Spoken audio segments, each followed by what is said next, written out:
هر که ما را یاد کرد ایزید مرو را یاد باد. هر که ما را یاد کرد ایزید مرو را یاد باد. هر که ما را خوار کرد از عمر برخوردار باد. هر که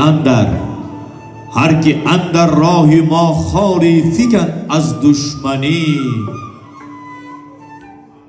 هر گلی در باغ وصلش بشکفد بی خار باد. در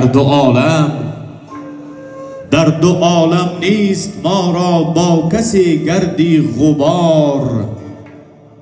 هر که ما را رنجه دارد راحتش بسیار باد. السلام علیکم پدران ارجمند، برادران گرامی قدر،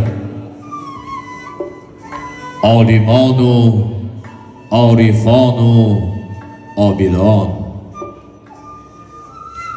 کل شما را به این نشست خاطرمان، به این معرکه دیر انتظار دو عائله های برومند دیارمان البته که خیر مقدم میگوییم.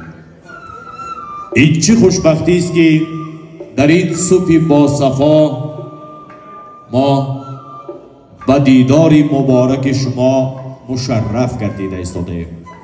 اینم البته بیهوده نیست، زیرا به طفیل ازدواج پیوندان دو عائله های برومند دیارمان، یکی نور محمد و دیگری شهناز خان، ما و شما امروز دیده به دیدار رسیدیم و در این اطراف دسترخوان تویانه حضور داریم.